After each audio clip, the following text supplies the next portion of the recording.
Hello again, Doc Scott here with more natural health education. Today I want to discuss a topic that is a growing concern among many essential oil users, a topic that is quite controversial and hotly debated, that of unintended skin reactions to essential oils and sensitization. The reason I'm addressing this topic is not to disprove anyone or other theories behind this reaction, nor to say that I am absolutely right in my theory. I do so to help those who feel alone or attacked because other essential oils users have told them not to make public their skin reaction in efforts to sweep the issue under the rug and ignore it. Many have reported to me they feel embarrassed to share what they are experiencing and don't know where to turn for help because frankly other essential oils users don't believe such unintended reactions can occur or choose to deny it because they are afraid it only occurs with adulterated oils and not their chosen brand. In order to better understand how prevalent this reaction is and what may be contributing factors behind it, I conducted an informal online survey inviting those who have experienced a skin reaction to essential oils to share their experience privately. 207 people responded to the survey over the course of 4 days, which suggests that this issue and these types of reactions are far more common than many would like to admit. The first question asked was what type of reaction they experienced.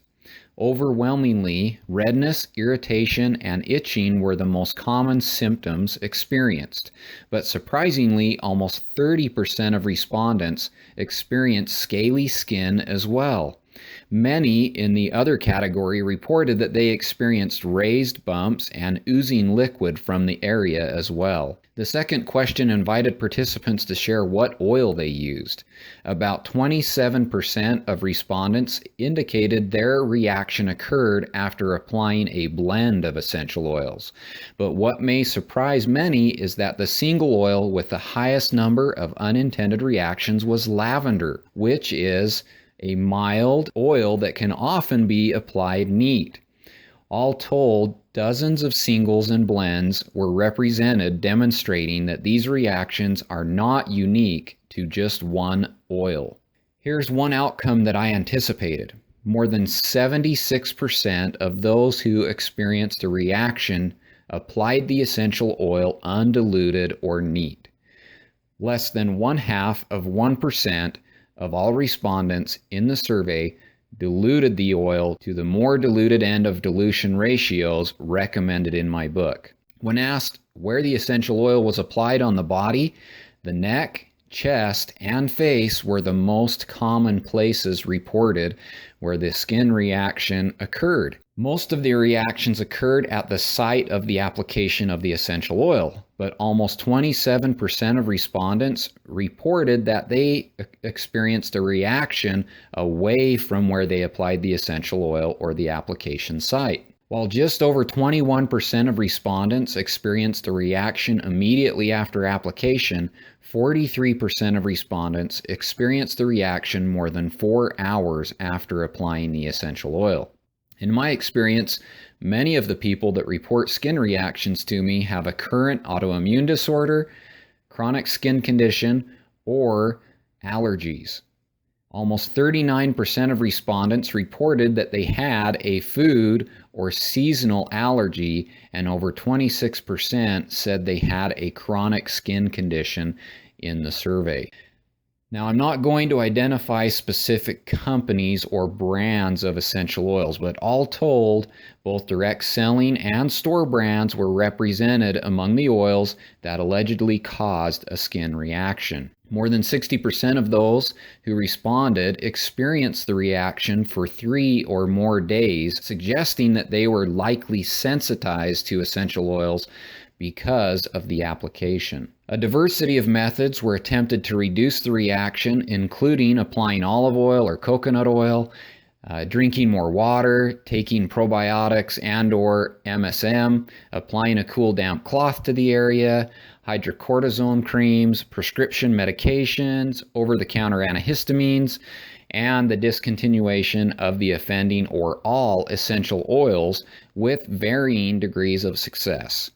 I will say that the use of synthetic perfumes or personal care products was not controlled for in this survey, nor did I ask a question about that due to the limitation of only 10 questions allowed. However, my personal experience has been that many of the people who report or experience these reactions are not using synthetic perfumes or personal care products that contain potential toxins. So what can we learn from these results? First, it appears that dilution of essential oils before topical application may reduce the sensitivity and likelihood of these types of skin reactions. Second, some areas seem to be more prone to adverse reactions, such as the neck, chest, and face. Third, those with autoimmune, autoinflammatory, chronic skin conditions, and allergies seem to be more prone to sensitivity, so it would be reasonable to dilute essential oils more heavily before applying them with these individuals. I'll add that once the reaction occurs, it is best to discontinue topical essential oil usage until the reaction clears, which can sometimes take months. Now, it's also been my experience that you can still diffuse and take the essential oils internally without making the problem worse. That's just what I've observed, and it would be wise to keep that area moist that you're experiencing the skin reaction with a natural, fragrance-free lotion or creams. A common reason shared by many essential oils users for these skin reactions is that the essential oil is causing the body to expel toxins through the skin more rapidly. They allege that essential oils can't cause an allergic reaction because they are devoid of proteins, peptides, and amino acids. While it is true that essential oils don't have these substances that most commonly cause a true allergy that involves an antigen and antibody reaction, we also know that penicillin and nickel don't have these substances either, and they can still cause allergies. In addition, while scientists have not observed antibodies produced in response to essential oils, there are many well-documented cases of allergic reactions to essential oils. What researchers have discovered is that essential oils or their compounds can act as haptens, which are potent sensitizing agents that cause powerful contact allergies through various chemical reactions.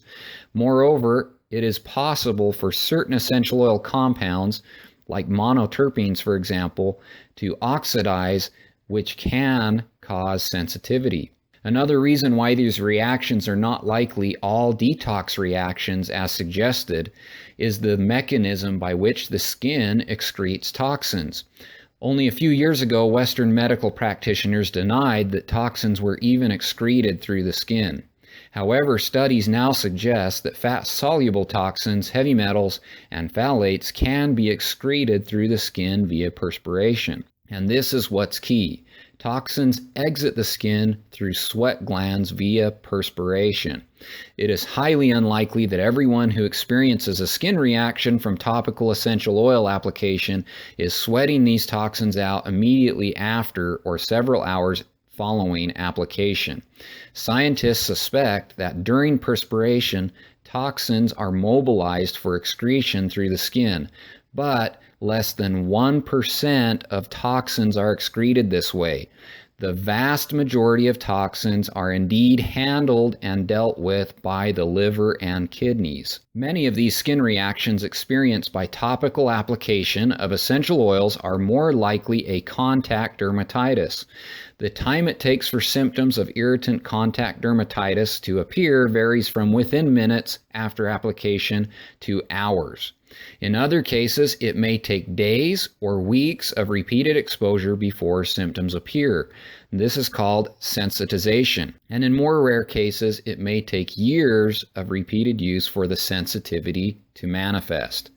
Now, I'm open to other theories about these reactions and would welcome scientific evidence that suggests these reactions are mostly detox reactions, as some suggest.